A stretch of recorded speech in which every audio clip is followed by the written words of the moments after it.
Boa noite, igreja. Boa, no...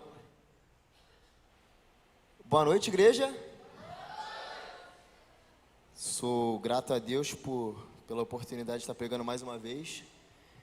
É sempre motivo de muita alegria ter o privilégio de falar do Senhor. E para mim também é sempre motivo de muita agonia, porque até chegar o dia da pregação eu penso todo dia na pregação e eu não vejo a hora de tirar aquilo que Deus falou comigo e trazer para vocês. Como a gente está falando sobre o livro de Romanos, eu peço aos irmãos que obviamente abram a Bíblia no livro de Romanos. A gente vai ler o capítulo 3, do verso 25 ao verso 31. Romanos 3, 25 e 31. Enquanto os irmãos procuram, eu gostaria de agradecer a presença dos meus amigos que vieram lá da BU, a presença do capelão Eric, o famoso Capel Eric, meu amigo Wesley também. Que Deus abençoe vocês. O título da mensagem é Salvação por Mérito. Aí o Henrique já me olha meio esquisito, já fala pro Levi cortar o microfone, que tem alguma coisa errada, né? Mas sim, a salvação é por mérito. Aí você vai virar para mim e vai perguntar, mas Lucas, então você está dizendo que quando eu for salvo, eu vou chegar lá no céu e vou falar assim: Senhor, eu estou aqui porque eu mereci. Calma, Rê. Então você vai chegar no céu e falar assim: Senhor, eu estou aqui porque eu mereci. Vamos com calma, né? Vamos ler ali, ó. Versículo 25. Deus o ofereceu como sacrifício para propiciação mediante a fé, pelo seu sangue, demonstrando a sua justiça. Em sua tolerância, havia deixado impune os pecados anteriormente cometidos, mas no presente demonstrou a sua justiça, a fim de ser justo e justificador daquele que tem fé em Jesus. Onde está então o motivo de vanglória? É excluído. Baseado em que princípio? No da obediência à lei? Não, mas no princípio da fé. Pois sustentamos que o homem é justificado pela fé, independente da obediência à lei. Deus é Deus apenas de judeus? Ele não também é Deus dos gentios? Sim, dos gentios também. Visto que existe um só Deus, que pela fé justificará os circuncisos e os incircuncisos. Anulamos então a lei pela fé? De maneira nenhuma. Ao contrário, confirmamos a lei. Senhor Deus, unindo a minha oração com a oração do pastor, eu gostaria de primeiramente te agradecer pelo privilégio de poder falar de Ti, Pai. Eu peço que não sejam as minhas palavras, mas as Tuas, porque eu não tenho nada a oferecer, eu não tenho nada para falar para o pessoal daqui, mas o Senhor tem. Eu tenho certeza que eles têm muito mais vontade de ouvir a Tua voz do que a minha, porque eu sou nada. Toma essa pregação em Tuas mãos, toma a minha vida em Tuas mãos, e que a partir de agora, Pai, seja o Senhor falando através de mim. É isso que eu te peço em nome de Jesus, amém. Se Deus é bom, por que Ele não resolve o problema do mal no mundo? Errado. Eu respondo essa pergunta com outro questionamento. Quem disse que Deus não resolveu o problema do mal no mundo? Sabemos que o mal, ele é decorrente do pecado. E Deus decretou a condenação do pecado, e Deus decretou a condenação de pecadores. Então o que dá para entender é que sim, Deus já resolveu o problema do mal do mundo. Só que essa resolução ainda não se manifestou de maneira plena a nós. Sabemos também que Deus destruirá o pecado, Satanás e seus demônios e pecadores também no dia do juízo final. Após o juízo final, aí sim não haverá mais pecado nem maldade. Agora, uma coisa que a gente tem que entender é que Deus está completamente irado com o pecado. Deus, Ele não suporta o pecado. E Deus não é indiferente a pecados e pecadores. Aí você me pergunta, Lucas, quem são pecadores? E aí vem uma péssima notícia, todos nós. Agora imagina, você é pecador e você tem Deus, tá? Irado com você. Deus que com a sua voz criou tudo que existe. É esse ser que está irado com você. E é esse ser que prometeu que destruiria pecadores após o juízo final. E sabe o que é pior? É que só há uma forma de pagar pelo pecado. Qual é o salário do pecado? É a morte, correto? Então só tem como a gente pagar pelo pecado de uma única maneira: com a morte. Então, Lucas, o que você está querendo dizer? Que todos nós vamos morrer? Calma, vamos prosseguir. Só tem uma maneira de vencer o pecado, não, perdão. Só tem uma maneira de pagar pelos nossos erros. O salário do pecado é a morte. Então só a morte pode pagar pelo pecado. Anota isso aí. Isso aqui vai ser importante para a pregação inteira. Isso aqui vai ser o nosso fio condutor. Tem que morrer por conta do pecado.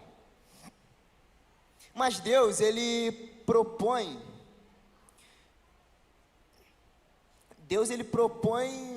algumas alternativas, digamos assim. No Antigo Testamento, quando Deus chama o povo de Israel, primeiramente Ele chama Abraão e fala que ele seria pai de uma grande nação. E depois, quando Israel sai do Egito, Deus traz os seus mandamentos. E olha que terrível, quando Ele traz os seus mandamentos, Ele mostra que o homem é pecador, porque pelo menos uma daquelas coisas, ou mais de uma daquelas coisas, aquele povo tinha cometido. Então Ele fala assim, claro, com as minhas palavras que eu estou falando, tá, gente? Deus não falou desse jeito. Mas é o seguinte: você pecou, o salário do pecado é a morte. Só que para você não morrer, outra coisa vai morrer no seu lugar. E no Antigo Testamento, o que a gente tem? Temos sacrifício de animais. Porque os animais, quando eles morriam, preste atenção nisso. Quando o animal morria, o pecado não era destruído nem removido, o pecado era encoberto.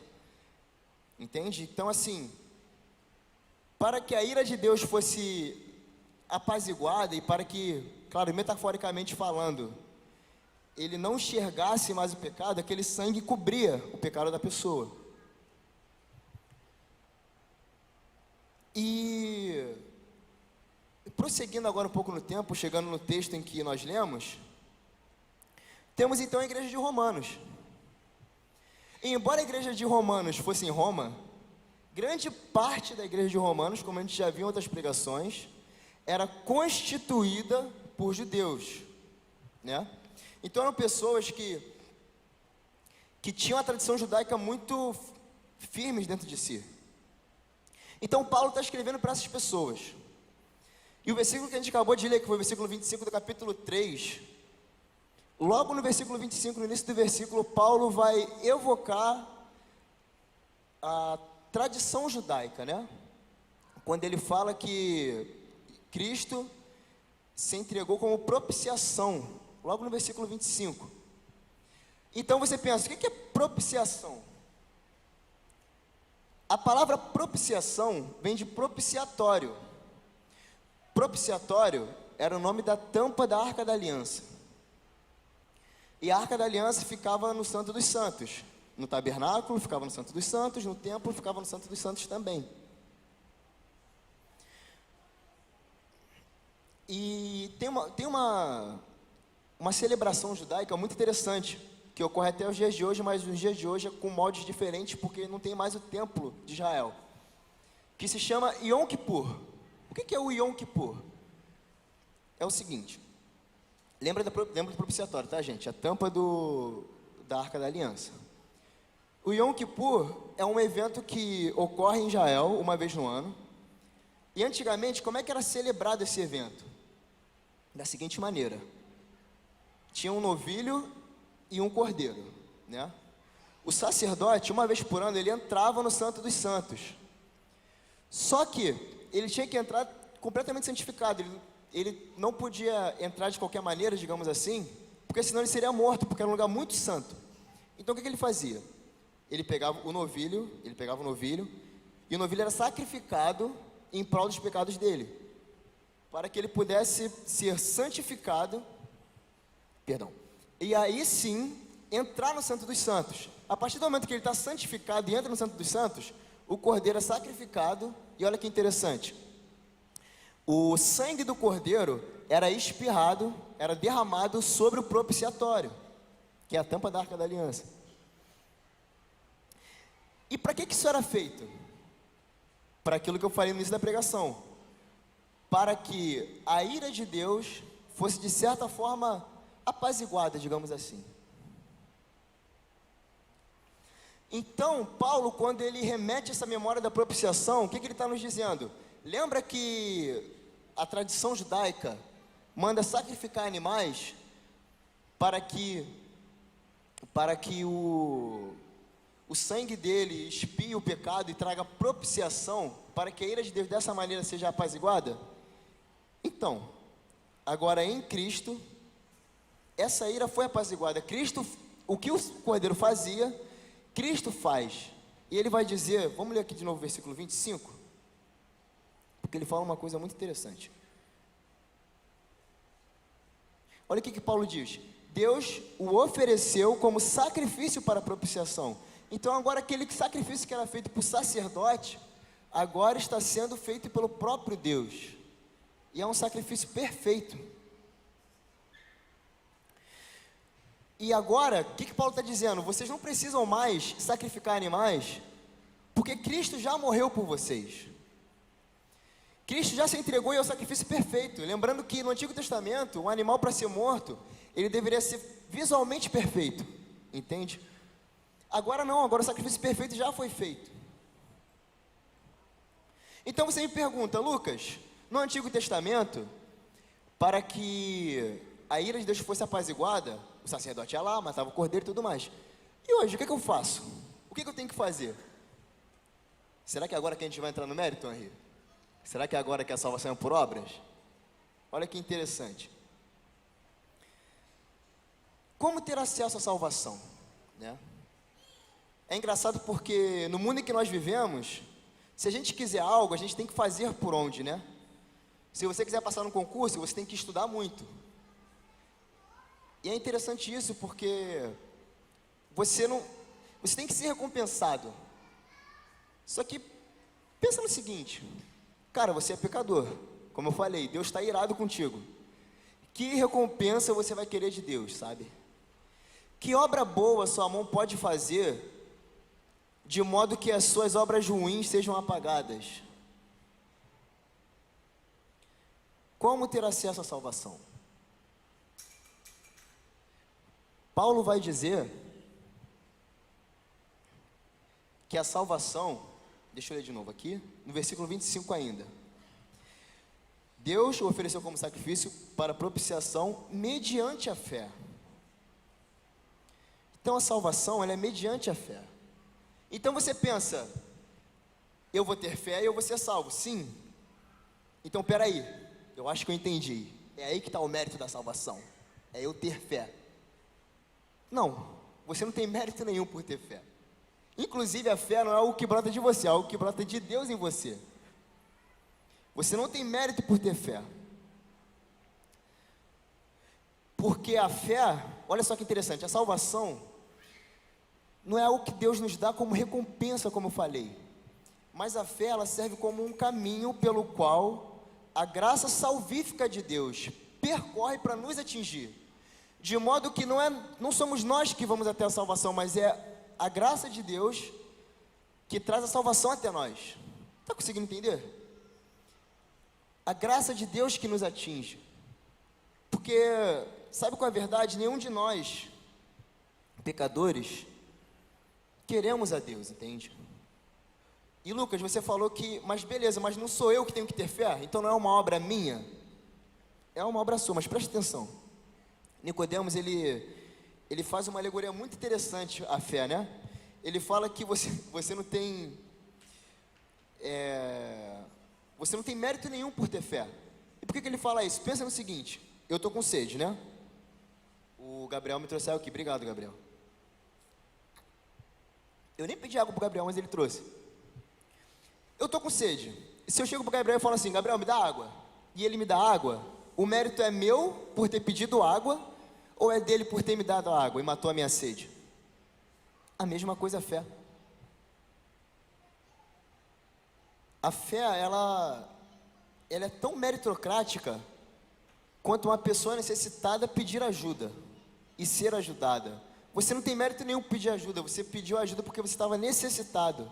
E posso te dizer mais? Você não pediu ajuda nem porque estava necessitado. Você pediu ajuda porque o Espírito Santo te convenceu disso. O que Jesus Cristo fala antes de ascender aos céus? Deixarei o ajudador e ele convencerá o homem da justiça, do pecado e do juízo. Então até a fé, que poderia ser pontinho de mérito que a gente poderia ter na salvação, até isso é o próprio Deus que providencia. E é triste ver que ao longo do tempo a palavra fé, ela foi perdendo seu sentido, né? Hoje em dia, por exemplo, eu vou fazer uma prova lá do meu curso, Física 3, que eu reprovei uma vez e passei depois aos trancos e barrancos, mas passei. Aí eu posso, sei lá, vamos supor, conversei com a minha mãe, eu acho que eu não vou passar. Ela vira para mim e fala, Lucas, você tem que ter fé. Galera aí da rural, sabe? Aquela prova difícil. Você tem que ter fé. Mas fé é isso? A gente está transformando a fé em um pensamento positivo, tá percebendo? Fé não é pensamento positivo, né? Eu acredito muito que eu vou conseguir e eu vou conseguir. Não é isso, cara. A fé é isso aqui, ó. A fé é algo que brota de Deus e Ele nos presenteia para que a gente entenda que nós precisamos do auxílio dEle. A fé genuína é aquela que nos aponta para Deus e não aquela que vai satisfazer nossos desejos como se Deus fosse nosso padrinho mágico. Deus não é o nosso mordomo. Embora Jesus Cristo tenha sido feito servo, Deus não é o nosso mordomo. A fé genuína é aquela que aponta para Cristo. É aquela que faz você esquecer dos seus problemas e lembrar que o maior problema já foi resolvido na cruz. E Paulo, ainda no versículo 25, ele traz uma reflexão muito interessante quando ele diz que Deus deixou de punir os pecados anteriormente cometidos. O que Paulo está querendo dizer com isso? Quer dizer que então todo mundo que veio antes de Cristo está salvo automaticamente? Se Deus deixou de punir o pecado, então está todo mundo salvo? Não é bem isso. O que acontece? Antes de Cristo vir, como assim Deus deixou de punir os pecados? Deus, em sua infinita misericórdia, Ele deixou de destruir aquelas pessoas que estavam distantes dEle. Ele suportou, com muita paciência, todos os pecadores do mundo, para que seu Filho se revelasse. Deus, Ele foi fiel ao plano dEle. Ele foi tão fiel ao plano dEle, que mesmo podendo destruir de maneira justa a humanidade, Ele espera. Porque o plano de Deus, ele vem antes mesmo da queda. Isso é muito interessante. Então é isso que Paulo está querendo dizer. Que os pecados, anterior a Cristo, Deus, ele deixou de punir os pecados anteriormente cometidos. E essa punição que Paulo está falando é uma punição imediata, digamos assim, né? Mas beleza. Esses são o povo de Israel, os que não eram o povo de Israel, né, Lucas? Beleza. E o povo de Israel, como é que faz? Vamos lá, depois a gente volta no povo de Israel. Deus, ele poderia destruir, né, os pecadores, mas ele não destruiu para que seu Filho se revelasse. Então, Lucas, como que era a salvação no Antigo Testamento? Como que as pessoas do Antigo Testamento eram salvas? Essa sim era por mérito, né? Errado. As pessoas do Antigo Testamento são salvas da mesma forma que nós, após a vinda de Jesus Cristo. Todas as pessoas de todos os tempos são salvas apenas em Jesus Cristo, através da morte de Jesus Cristo. Beleza, a gente está aqui. Nós cremos em Deus, nós temos fé em Jesus. Então nós somos salvos por aquilo que Jesus Cristo fez. Mas e quem veio antes de Jesus? Quem veio antes de Jesus é salvo ao crer, por exemplo, nas profecias de Isaías, que falavam a respeito de um Messias. Então essas pessoas que creram nas profecias de Isaías, por exemplo, elas vão ser salvas por aquilo que Jesus Cristo ainda ia fazer. Eu não vou entrar aqui no mérito de que Jesus já fez na eternidade, porque não é bem a ideia da pregação em si, mas temporalmente falando, as pessoas que vieram antes de Cristo, elas foram salvas porque creram nas profecias de Isaías e creram naquilo que iria acontecer.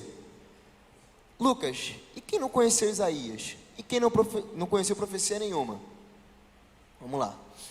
Quem não conheceu profecia nenhuma foi salvo por obediência, não por obediência a Deus, vamos lá, por confiar no plano de Deus. Sabe por quê? Porque os sacrifícios, eles não são em vão. Os sacrifícios, eles apontam para Jesus Cristo. Olha o que diz, por exemplo, em Hebreus 10:4. Porque é impossível que o sangue dos touros e dos bodes tire os pecados. E ainda no mesmo capítulo, agora no versículo 10, o autor dos Hebreus vai dizer: pelo cumprimento dessa vontade fomos santificados por meio do sacrifício do corpo de Jesus Cristo, oferecido uma vez por todas. Então o sangue, como eu falei no início da pregação, o sangue que era derramado de animais, ele não era capaz de destruir o pecado, mas ele apontava para Jesus Cristo, de modo que lei e tradições, todas elas são sombras do que estaria por vir na salvação em Cristo. Então o que fica de lição é: a salvação em qualquer época é só por meio da fé em Cristo. Vamos voltar agora ao verso 28, que diz assim: pois sustentamos que o homem é justificado pela fé, independente da obediência à lei. Como já havia dito, né? Somos sustentados pela fé, independente da obediência à lei. E aqui tem uma polêmica, porque Paulo está falando com os judeus. Agora ele vira e fala: cara, a salvação não é mais, nunca foi por meio da lei. Então os judeus pensam: ué, Paulo, como assim? O que Paulo está querendo dizer? Então eu posso largar a lei de lado e fazer o que eu quiser? Vamos lá, tem alguns fatos que esse texto encobre que a gente pode prestar atenção, que é o seguinte: o homem não é capaz de cumprir a lei. Essa é uma coisa que Paulo está querendo dizer com essa frase. Outra coisa que Paulo está querendo dizer é: mesmo que o homem tente cumpri-la, fatalmente ele irá pecar, e então restará a esperança de que esse pecado já foi destruído. Como assim, Lucas? Vou explicar. O homem, ele está tentando se salvar de alguma maneira, né? Ele está ali seguindo a lei à risca, pelo menos ele acha que está seguindo, né? Porque já nascemos pecadores. Então ele tropeça. Ele tropeçou, ele pecou. E agora? Ele vai pensar: agora já era, amigo. Tu não pode pecar nunca, tu não está entendendo. Você deu mole uma vez e é uma vez por todas. Mas o homem que crê em Deus, em Jesus Cristo, olha que interessante, ele vai ter a confiança e ele vai ter a certeza da salvação dele em Cristo, porque ele sabe que não é por meio dele que a salvação virá. Então é isso que Paulo está querendo dizer. E outra coisa que Paulo está querendo dizer, que eu trato como principal: Cristo não só morreu, como também viveu em nosso lugar. É a obra de Cristo que nos salva, pois a lei, embora não salve, deve ser cumprida. Com isso, nós cumprimos a lei não com nossas atitudes, mas através da fé em Jesus, que a seguiu perfeitamente em nosso lugar. Então, em outras palavras, o que eu quis dizer aqui? Gente, muita gente tenta abolir a lei, né? Só que não. Cristo, ele deixa bem claro que ele fala isso, que ele não veio abolir a lei, mas ele veio cumpri-la. E por que disso? olha que interessante, a gente foca muito no fato de Jesus morreu por conta dos meus pecados, ou seja, era para eu morrer e Jesus morreu. Só que Jesus não só morreu no seu lugar, Jesus viveu no seu lugar. Jesus foi o seu representante enquanto esteve aqui na terra. Todos nós que temos fé em Jesus e cremos na salvação por meio dele, temos a certeza de que ele nos representou. Como assim? Vou explicar com futebol, olha que interessante. Acho que muita gente que assiste futebol, torce para algum time, enfim. Sabe quando, por exemplo, eu sou flamenguista, né? Quando o Flamengo ganha, o que é normal. O que a gente normalmente fala? O torcedor, ganhamos o jogo de ontem. Aí eu te pergunto, você entrou no campo? Você chutou a bola, deu um passe, fez gol? Cara, você não fez nada, entendeu? Então por que você está falando que você ganhou o jogo de ontem? Porque o seu time te representou no campo, entendeu? O time representa a torcida. Da mesma forma, Deus, ele nos representa. Todos nós que cremos em Jesus Cristo temos a representação de Cristo, de modo que toda vez agora que o Pai olha para nós, ele não está vendo a nossa atitude, os nossos pecados, os nossos atos, mas quando agora o Pai olha para nós, pela nossa fé em Cristo, ele lembra das obras de Jesus Cristo. Todos nós que somos salvos, quando o Pai olha para nós, ele lembra do que Cristo fez. Verso 29, verso 30. Vamos lá. Que aqui Paulo vai falar sobre o monopólio de Deus, digamos assim, né? Que ele pergunta se Deus é Deus apenas de judeus, e ele fala que não, que Deus também é Deus de gentios e tudo mais.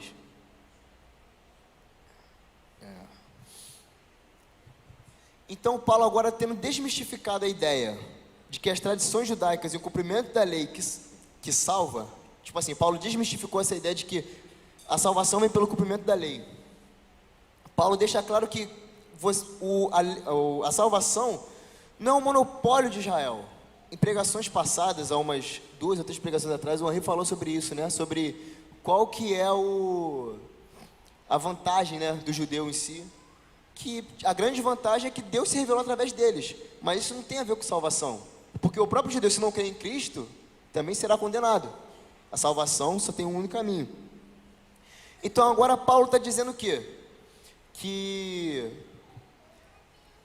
a salvação, por nunca ter sido um monopólio de Israel, ela é para todas as pessoas, sabe? Agora, vamos lá. Quando a gente fala de todas as pessoas, não são todas as pessoas do mundo, mas pessoas de todas as nações podem ser salvas por Jesus Cristo. O poder salvífico de Deus, através de Jesus Cristo, é capaz de salvar qualquer pessoa. Então, vamos voltar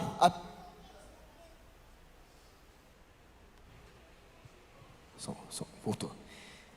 Então agora, já finalizando a pregação, vamos voltar ao título da mensagem, que é salvação por mérito. A salvação, ela é por mérito, Lucas? Sim, reafirma, a salvação é por mérito. Mas não é por nossos méritos. A salvação é pelo mérito de um único homem, Jesus Cristo. Se somos salvos hoje é porque Jesus Cristo, um homem perfeito, se entregou em nosso lugar. E essa é a maior loucura do Evangelho.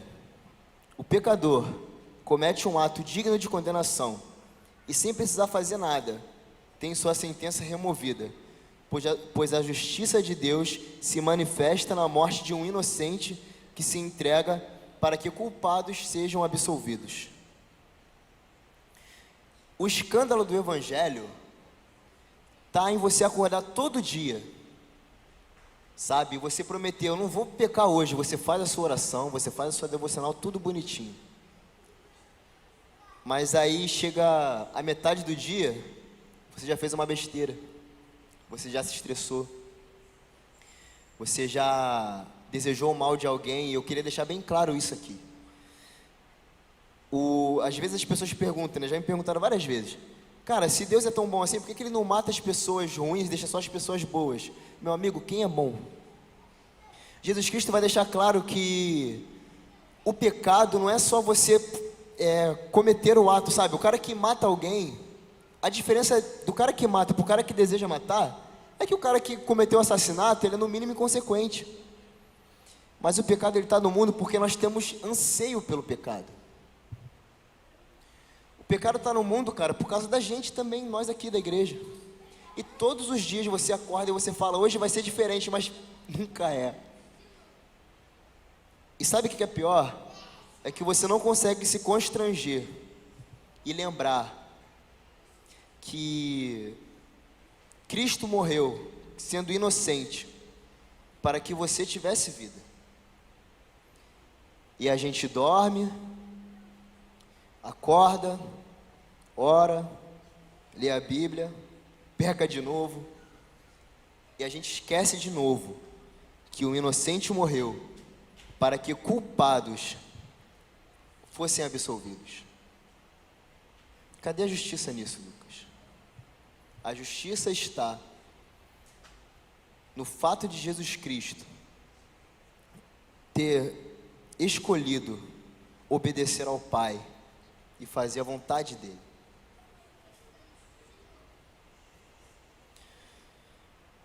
Aí, finalizando o versículo 31,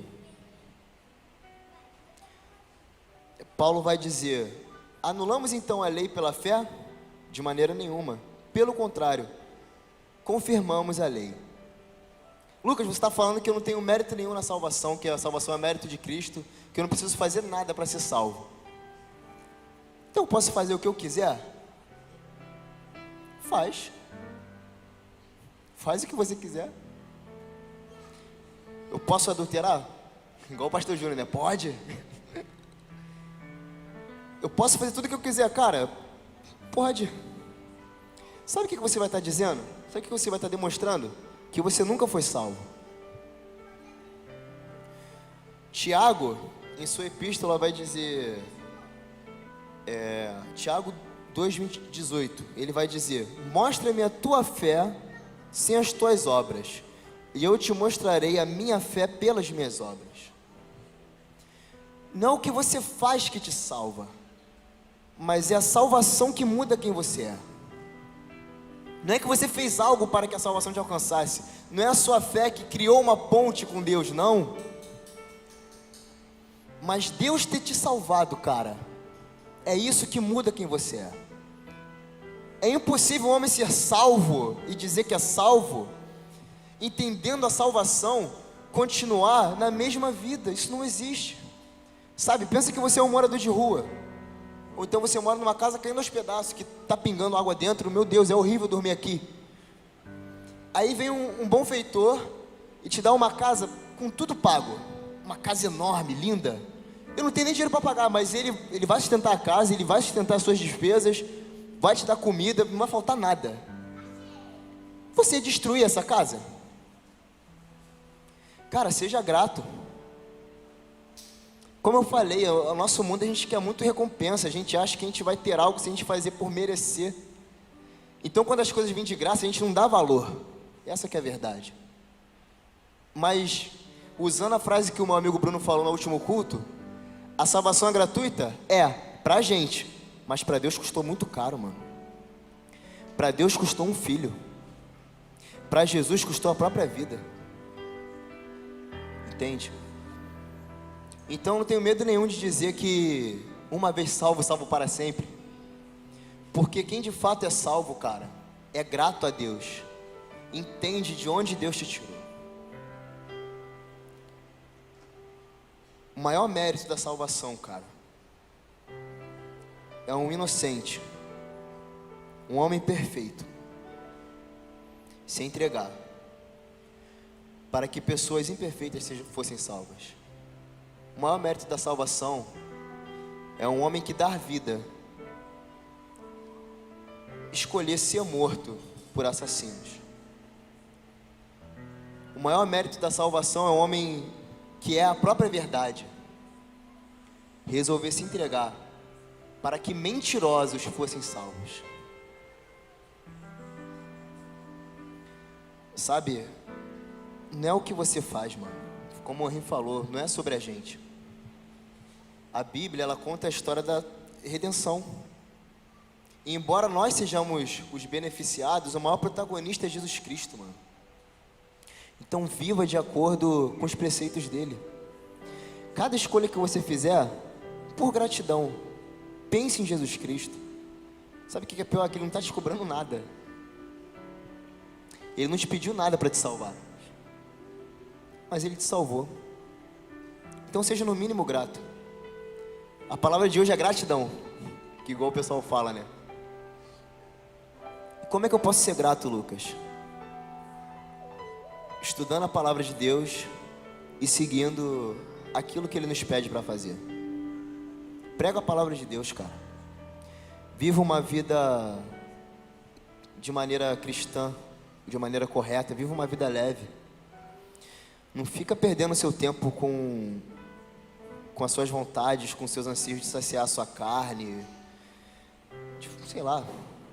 Não fica perdendo seu tempo com dinheiro não, sabe? Não fica perdendo seu tempo sendo uma pessoa individualista não. Ame ao próximo como a ti mesmo. Infelizmente, o mundo que a gente vive, vencer, quanto mais individual você for, mais vitorioso você é. Mas Cristo nos chama para comunhão. Não seja individualista. Amém? Eu queria orar agora, para a gente terminar. E que essa palavra fique no coração de vocês, tá? Amém. Senhor, eu te agradeço por esse culto, eu te agradeço por essa noite. Eu peço a Ti, Pai, perdão, Pai.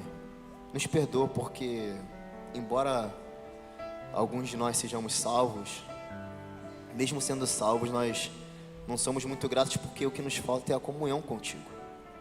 O que nos falta é entender de fato o que é a salvação. Então, Deus, nos perdoa por conta disso e que Teu Espírito Santo nos auxilie, Pai, para que sejamos cheios dEle e aprendamos com Ele como Te agradar. Pai, perdoa-nos se a gente fez não, porque com certeza a gente fez algo que a gente entristeceu. Nos perdoa e nos ajude, Senhor. Toma a nossa vida em Tuas mãos e nos lembre todos os dias que nós somos salvos pelo mérito de Jesus Cristo. É Jesus Cristo quem nos salva, Senhor. Toma a nossa vida em Tuas mãos. Obrigado, Pai, por essa oportunidade. E que essa pregação traga a cada um que aqui esteve.